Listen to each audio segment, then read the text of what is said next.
नमस्कार, मैं बीपी यादव और इस समय हम हैं प्रयागराज के कुंभ माघ मेला में। यूं तो कुंभ प्रयाग नगरी है, अध्यात्म नगरी है। इसमें कुंभ में तमाम आध्यात्मिक लोग आते रहते हैं। लेकिन आज हम आप लोगों को मुलाकात करवाएंगे उस शख्सियत से जो किसी परिचय के मोहताज नहीं है, जो अपनी मूंछों के दम पे भारत ही नहीं बल्कि दुनिया के कोने कोने में अपना डंका बजाए हुए हैं। चाहे बात की जाए गिनीज बुक ऑफ रिकॉर्ड की या लिम्का बुक रिकॉर्ड की या इस तरह के तमाम रिकॉर्ड्स की, उनके नाम ये सारे रिकॉर्ड आज भी हैं। इसके साथ ही अगर आप लोगों ने प्रतिज्ञा सीरियल देखा होगा तो उस सीरियल की शुरुआत ही उन्हीं से होती है। शुरू के 2 एपिसोड में वो थे, उसके साथ ही उन्होंने लगभग दर्जनों सीरियल के साथ साथ ही 40 से अधिक फिल्मों में भी काम किया है।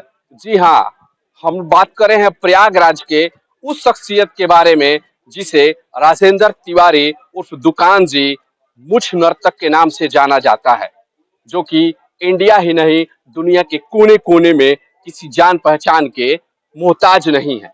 आज आप लोगों को हम उन्हीं से मिलवाने वाले हैं और आप लोगों के सामने उनकी जिंदगी के उन अनछुए पहलुओं को भी रखने की कोशिश करेंगे जो अब तक आपके टच में नहीं रहे हैं। हम जानने की कोशिश करेंगे दुकान जी से कि आज उनकी जिंदगी इतनी फेमस होने के बाद किस ढर्रे पे है और उनकी जिंदगी कैसी चल रही है। सबसे पहले तो खरीबा 24/7 में आपका राजेंद्र तिवारी और दुकान जी मुझ नर्तक जी बहुत बहुत स्वागत है। बहुत बहुत धन्यवाद। आज बड़ा सौभाग्य है कि 73वें गणतंत्र दिवस पे आपके सामने मैं मुखातिब हो रहा हूँ, और वो भी प्रयाग की स्वच्छता के लिए, कोरोना जैसे महामारी से बचने के लिए और मतदान अवश्य करें, इसके लिए मैं पूरे मेला क्षेत्र में घूम घूम कर लोगों को जागरूक करता हूँ। जैसा कि आपने कहा कि स्थिति हमारी, वो वाकई में एक अंतर्राष्ट्रीय कलाकार होने के नाते मैं अपने मूछ नृत्य के माध्यम से पूरे दुनिया में भारत के साथ साथ उत्तर प्रदेश के साथ साथ अपने प्रयागराज का नाम रोशन करते चला आ रहा हूँ। लेकिन आज एक अंतर्राष्ट्रीय कलाकार की स्थिति यह है, वो घर से बेघर हो गया है। जैसे कि आप बता रहे हैं कि एक अंतर्राष्ट्रीय कलाकार जिसने कला को अपना संपूर्ण जीवन समर्पित कर दिया, उनकी स्थिति आज दयनीय बनी हुई है। आखिर उसका कारण क्या है? एक तरफ सरकार है जो इनको इलाहाबाद, जो कि वर्तमान में प्रयागराज है, प्रयागराज का ये स्वच्छता के ब्रांड एम्बेसडर भी हैं। एक ब्रांड एम्बेसडर की जिंदगी आज कैसे कट रही है? बस पूरे प्रयागराज के कुछ तीर्थों का राजा प्रयाग है, इसलिए यहाँ पर जिस तरह से जिंदगी कटती है गंगा के किनारे और गंगा मैया के नाम से, वो तो कटती है। लेकिन थोड़ा सा कष्ट ये हो जाता है कि आखिर ऐसा क्यों, जबकि सरकार हो, प्रशासन हो या केंद्र सरकार हो, वो ये नहीं कहती कि आप हमारे कार्य को करो।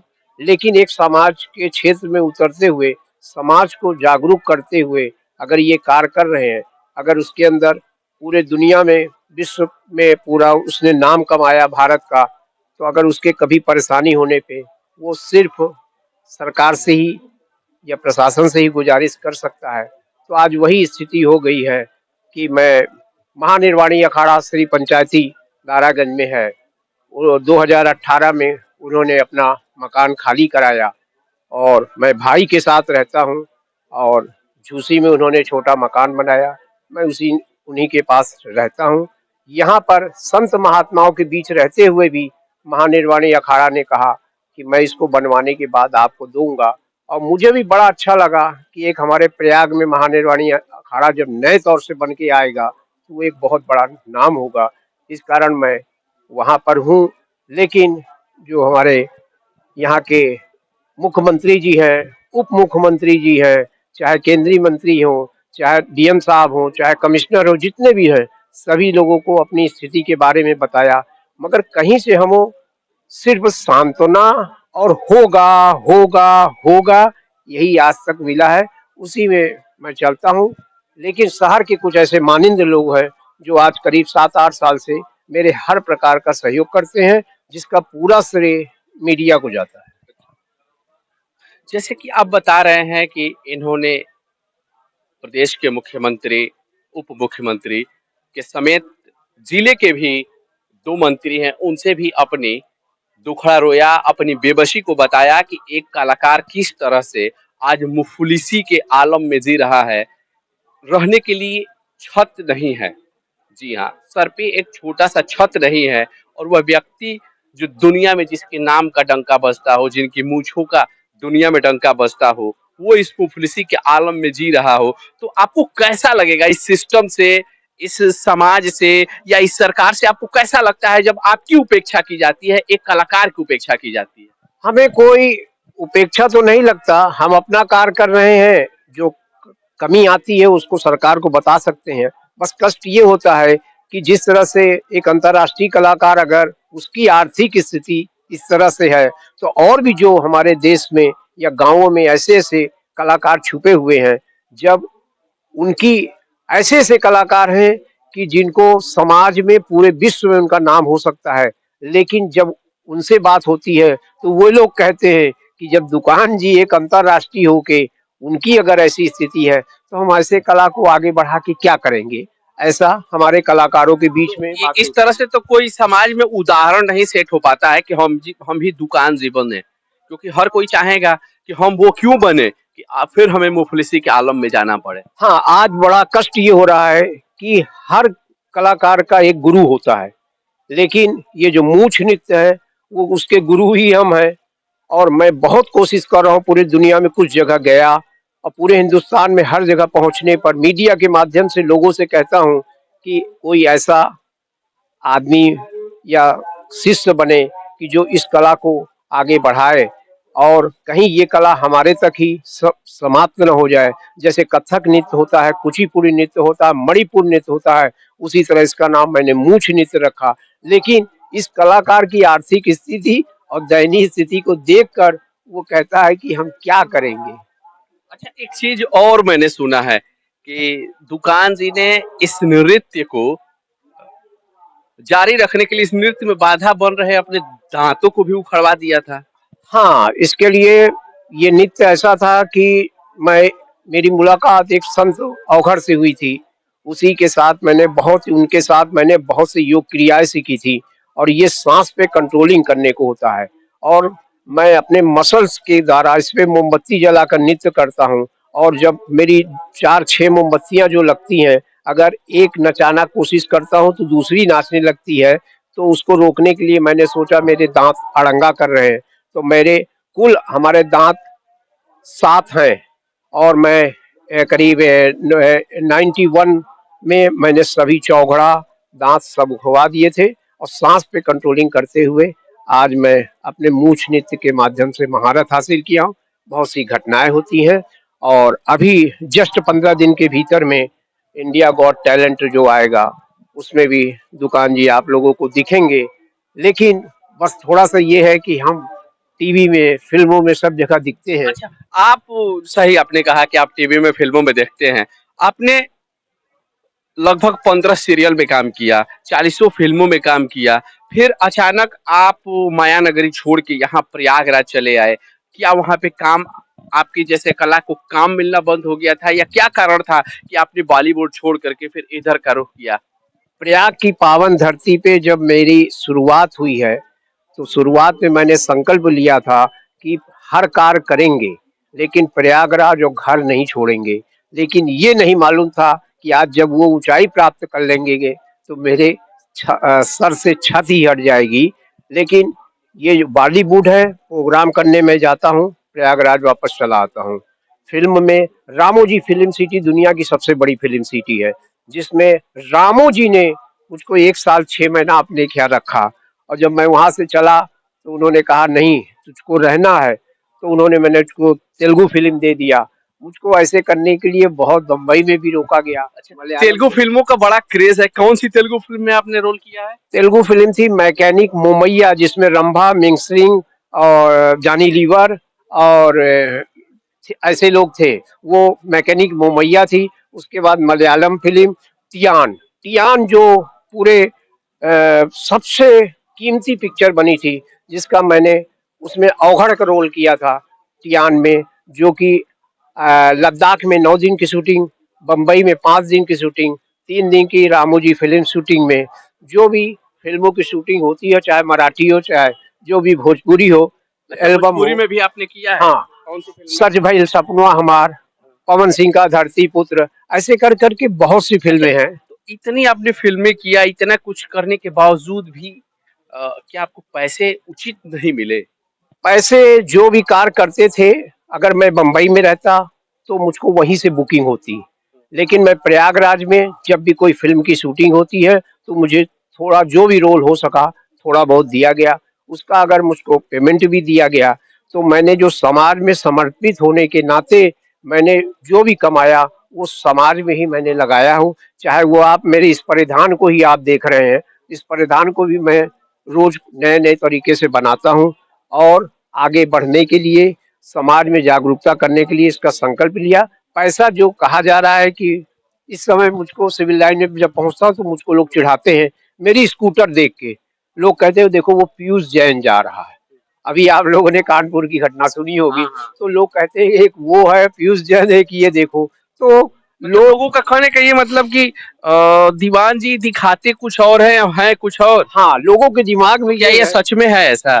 ये तो वो जो हमारे घर पे या हमारे साथ रह के आएगा देखेगा वो स्थिति। क्योंकि आज हमारे पास एक से एक कपड़े जो हैं वो भी हमारे इलाहाबाद के कुछ ऐसे लोगों के हैं जिनके द्वारा हमको दिए जाते हैं। कुछ मेरे महीने के खर्च भी दो चार पांच ऐसे लोग हैं जो हमारे लिए करते हैं, लेकिन उन्होंने कसम दिलाया है कि हम आपके लिए जब तक हमसे संभव होगा करते रहेंगे। लेकिन आखिर वो भी कब तक करेंगे, उन्होंने कहा हमारा नाम नहीं जाना चाहिए। इसलिए मैं, उत्तर प्रदेश के मुख्यमंत्री जी हैं योगी नाथ जी, उनके कार्यकाल में भी अगर ये कलाकार इसी तरह अपने आर्थिक स्थिति को झेलता रहेगा तो, लेकिन मेरा उनसे भी कोई वो नहीं है। हम अपनी विधा विविधा जो है उनसे कह सकते हैं, लेकिन मैं प्रयागराज की इस धरती पे रोज सुबह 2 घंटा 3 घंटा हर प्रकार का जागरूकता करता हूँ। बहुत बढ़िया। बस 2 मिनट और आपका लेंगे। आखिरकार राजेंद्र तिवारी कब दुकान जी बन गए और कब वो मूछ नर्तक हो गए? मेरे कैसे आपके दिमाग में ये ख्याल आया कि मुझे अपनी मूछों को नचाना है? पिताजी हमारे थे, वो आर्मी में थे, वो रिटायरमेंट हो गए थे, तो उनकी किताब की दुकान थी। उसकी दुकान में मैं भी बैठता था। वहीं पर मैं दारागंज पे, प्रयागराज के दारागंज में निराला पुस्तक भंडार के नाम से थी, उसमें मैं बैठता था। उसमें कांग्रेस वांग्रेस का बहुत प्रचार होता था, तो मैं कार्टून बनाता था और कार्टून बना के मैं बाहर लिखता था और फिर उसमें बहुत कुछ लिखता था स्लोगन, और फिर नीचे लिख देता था कि जैसे राइटर माने लेखक होता है, लेखक माने राइटर, तो मैं नीचे लिखता था राइटर दुकान जी, प्रोप्राइटर मकान जी, लेखक समान जी, भगवान जी, शैतान जी, आदि आदि।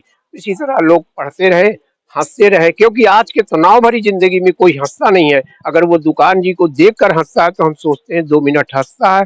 उसी तरह मेरा नाम लोग दुकान जी, मकान जी, फिर मीडिया ने उसको यहाँ तक पहुंचा दिया कि पूरे दुनिया में उनका नाम राजेंद्र कुमार तिवारी कम लोग जानते हैं, दुकान जी के नाम से ज्यादा चर्चा।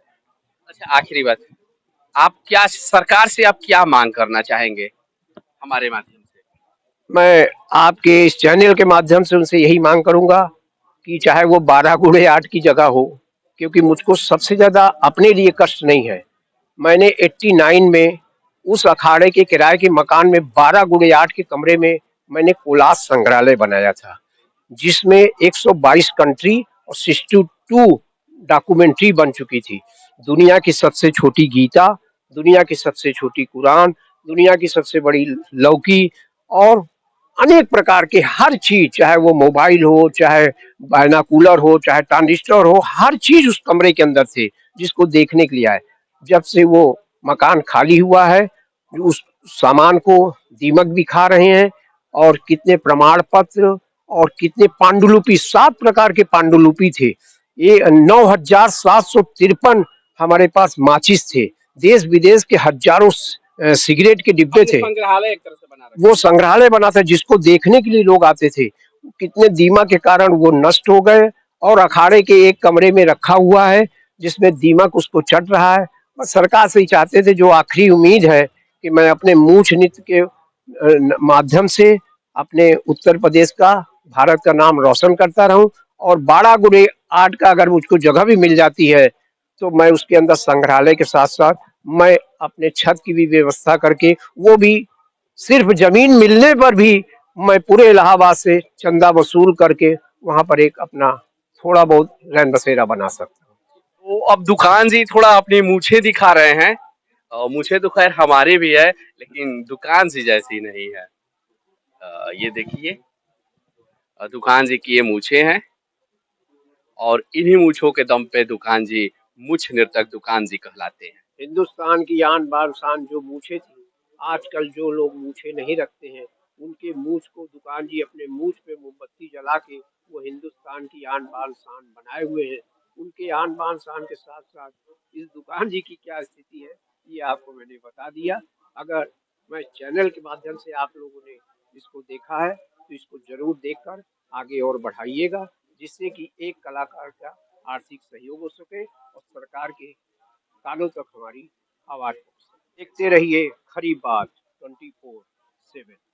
ये थे हमसे बात कर रहे राजेंद्र तिवारी और दुकान जी।